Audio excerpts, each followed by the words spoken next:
He didn't say if you pray. उसने नहीं कहा अगर तुम प्रार्थना करो, He said when you pray. उसने कहा जब तुम प्रार्थना He didn't say if you fast. करो। उसने नहीं कहा अगर तुम उपवास करो, He said when you fast. उसने कहा जब तुम उपवास करो। He didn't say if you give. उसने ये नहीं कहा अगर तुम दो, He said when you give. उसने कहा जब तुम दो। अगर इन तीन चाबियों को आप सीख गए अपने जीवन में अप्लाई करना, और ये केवल एक इवेंट ना हो मगर लाइफस्टाइल हो जाए आपकी, तो आपकी बढ़ोतरी को कोई रोक नहीं सकता यीशु के नाम में। If you learn these three keys and they become your lifestyle, no one can stop your growth in life. Okay, so आज मैं ज्यादा ध्यान फास्टिंग पे देना चाहता हूं, because I want to set the tone for the coming 40 day fasting. I want to give more attention to fasting क्योंकि आने वाले 40 दिनों के लिए मैं टोन सेट करना चाहता हूँ।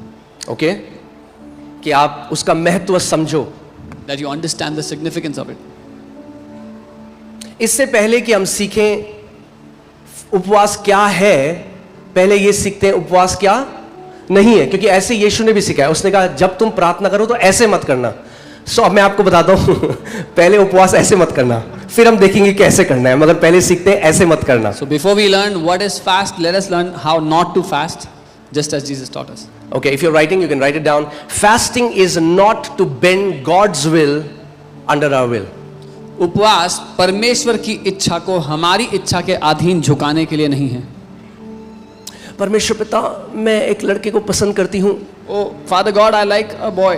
वो मसीह में नहीं है, He is not in the Lord. मगर इस 40 दिन की उपवास प्रार्थना के बाद But after these 40 days of fasting and prayer, मैं मरोड़ के परमेश्वर की बाह मरोड़ दूंगी मैं। I will twist God's arm. No, that's a wrong kind of fast. नहीं, ये गलत तरीके का उपवास है। You don't fast to bend God's will. आप परमेश्वर की इच्छा को मरोड़ने के लिए उपवास नहीं करते हो। प्रभु यीशु मसीह ने हमें सिखाया, उसने कहा इस तरीके से प्रार्थना करो, Let your kingdom come on earth, let your will be done, your kingdom come, your will be done, not my kingdom come, my will be done. Okay? प्रभु यीशु ने Say सिखाया, this after me. Let your kingdom come, आपका राज्य आए, your will be done. आपकी इच्छा पूरी हो। The biggest hindrance to God's kingdom is my kingdom. सबसे बड़ी जो रुकावट परमेश्वर के राज्य के लिए है वो मेरा खुद का राज्य है। Okay? So, fasting क्या है? परमेश्वर की इच्छा को मरोड़ना नहीं है। Fasting is not bending the will of God. Fasting is not a bargain. ये मोल भाव करना नहीं है। क्योंकि मैंने उपवास किया, Because I fasted, प्रभु तुझे देना पड़ेगा। God you have to give. God doesn't owe you anything. परमेश्वर आपके लिए किसी भी बात के लिए कर्जदार नहीं है।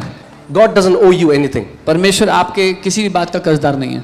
Don't try to bargain with him because you remain hungry for some days. उससे मोल भाव मत करो कि क्योंकि कुछ दिन आप भूखे रहते। और मैं इसको ये कैसे कहता हूँ, उपवास सौदा, परमेश्वर पड़ोसी को बोलो, बोलो उपवास सौदा नहीं है। Fasting is not a deal. कई लोग कहते हैं हमने तो उपवास किया, परमेश्वर ने कुछ नहीं किया हमारे लिए। Some people say we fasted, God did nothing for us. तो क्यों करा फिर? And why did you fast? आप मतलब ही नहीं समझे फास्टिंग का। You did not understand fasting at all. आपको लगा ये आत्मिक कुछ भी पाने की कुंजी, अलादीन का चिराग नहीं है उपवास करना। Fasting is not Aladdin's genie. हाँ, वो स्पिरिचुअली विश पूरी करने के लिए नहीं करते हम उपवास, कि जो मैं मांगूंगा वो मुझे मिल जाएगा। तपस्या नहीं है We don't fast so that whatever I want I will get. कि यीशु मसीह आपके सामने प्रकट हो लगे, बोल तुझे क्या चाहिए। Jesus will not appear before you saying ask what you want. नहीं, फास्टिंग ये है कि हम घुटनों में आके बोलें, पिता तुझे क्या चाहिए। Fasting is that we come to our knees and say, Father, what do you want? Fasting is not God appearing before you and saying what do you want. Fasting is you appearing before God and saying, God, what do you want from my life? उपवास ये नहीं कि पिता आपके सामने आ जाकर कहे क्या चाहिए, लेकिन उपवास ये कि आप पिता के सामने आ जाकर कहें, पिता आपको मेरे जीवन से क्या चाहिए। Fasting is when I bend my will to come under the will of the Father. उपवास है जब मैं अपनी इच्छा को झुका देता हूँ, पिता की इच्छा के अधीन कर देता हूँ। उपवास परमेश्वर की इच्छा को नहीं मोड़ता, उपवास मेरी इच्छा को मोड़कर परमेश्वर की इच्छा के अधीन लेकर आता है। Fasting does not bend God's will under mine, but fasting bends my will under God's will. Okay, ठीक है, समझ रहे हैं हम लोग क्यों हम उपवास करते हैं? क्यों लोग हैं सालों से उपवास कर रहे हैं, उनके जीवन में कोई फल नहीं है उसका। There are people fasting for years, they have no fruit of it in their life. मैं आज आपको एक ऐसा उपवास बताना चाह रहा हूं जो सच में आपके जीवन में एक परिवर्तन को लेकर आएगा. I want to tell you a fast that will truly bring transformation in your life. Okay, write it down another point. Fasting does not earn God's love. उपवास परमेश्वर के प्रेम को नहीं खरीद सकता. यानी जो 40 दिन उपवास करता है परमेश्वर से ज्यादा प्यार नहीं करेगा उससे जो केवल 2 दिन करता है या 1 दिन करता है. He who fasts 40 days is not more loved by God than him who fasts for 1 or 2 days. Okay? You cannot earn God's love by fasting. आप परमेश्वर का प्यार कमा नहीं सकते उपवास करके. क्योंकि रोमियो 5:8 में लिखा है जब हम पापी ही थे तब परमेश्वर ने उस दशा में हमसे प्रेम किया. Romans 5:8 says even when we were sinners, God loved us. Okay? So देखिए मैं आपको एक चीज बताता हूँ और ध्यान से इस बात को सुनना. हम एक इस ऐसे जनरेशन में जी रहे हैं जहाँ पे हो सकता है हर कोई एक सिंफुल हर कोई व्यभिचार कर रहा है, ये नहीं है सच, हाँ, या हर कोई शराब पी रहा है, ऐसा नहीं है. But everybody is distracted. Distraction is the new sin of this generation. हम एक ऐसी पीढ़ी में जहाँ हर कोई, not everybody is committing adultery और अदर सिंस, बट हर कोई डिस्ट्रैक्टेड है. डिस्ट्रैक्शन आज का नया पाप है. We are distracted. हर कोई डिस्ट्रैक्टेड है. आप फोन उठाओ, फोन खोलो, अभी आप स्विट्जरलैंड में हो, अभी आप अमेरिका में हो, अभी आप कहीं हो. Pick up your phone, you open your phone, now you're in Switzerland, America, wherever. Because we are too distracted, क्योंकि हम इतने ज़्यादा distracted हैं. discipline seems like a bondage. इसलिए अनुशासन एक बंधन जैसा लगता है. इसीलिए जो नई पीढ़ी है वो कहती है परमेश्वर हमसे प्यार करता है, अब हमें कुछ मत बोलो करने के लिए, वो हमसे He loves me the way I am. So the new generation says, जैसा मैं हूँ प्रभु मुझसे वैसे प्यार करता है. Don't tell me to do anything.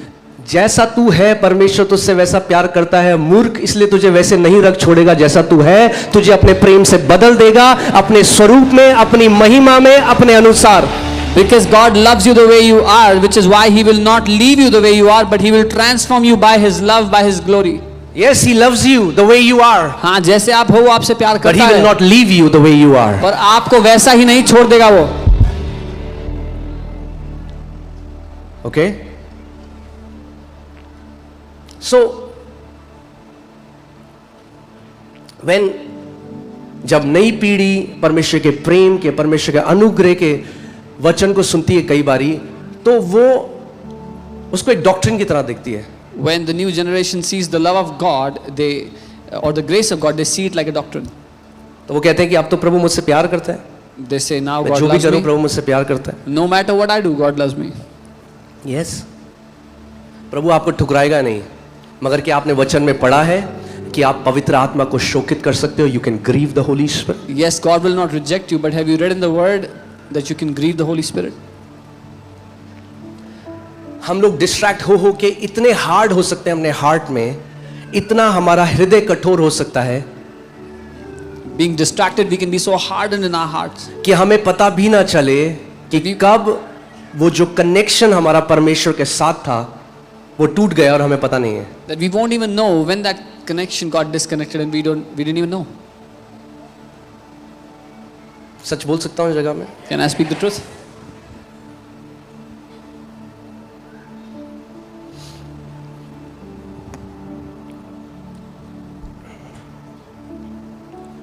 आप कुछ भी ऐसा नहीं कर सकते कि परमेश्वर आपसे ज्यादा प्यार करे या आपसे कम प्यार करे. You can do nothing to make God love you more or to make God love you less. ध्यान से सुनो. But hear carefully. आप जरूर ऐसा कुछ कर सकते हो कि आप परमेश्वर से ज्यादा प्यार करो और आप परमेश्वर से कम प्यार करो. You can surely do some things that will make you love God more or they will make you love God less. वो तो अनचेंजिंग है, वो बदलता नहीं है, उसका प्रेम हमारे साथ एक. मगर हम जिस प्रेम से वापस उससे प्रेम करते हैं वो ऊपर और नीचे जा सकता है अगर हम संवेदनशील नहीं हैं कि हम कैसा जीवन जी रहे हैं. He is unchanging. His love towards us does not change. But if we are not sensitive, how we love Him can change. यीशु मसीह ने दृष्टांत में बताया धन का लालच. अगर 24 घंटे पैसे के बारे में सोचते हो और आपका जीवन इसी में है, शुरू इसी से होता है, इसी से खत्म हो जाता है कि और अमीर कैसे हो, और पैसा कैसे हो, चिंता. बाइबल कहती है वचन जो बीज गया भी अंदर, धन का लालच और चिंताएं जीवन की, ये ऐसे झाड़ियां थी जिन्होंने क्या किया, वचन को चोक कर दिया. Jesus said in a parable that the lust for money, the love for money, if you wake up and you think about how you can get more money, if you consume with that thought, or the worries of life, even when the word came, the love for money and worries for life, choke that word. Okay यानी परमेश्वर का वचन तभी आपके जीवन में फल लाएगा जब आपके हृदय का एटीट्यूड सही है. That means the word of God will only bring fruit in your life when the attitude of your heart is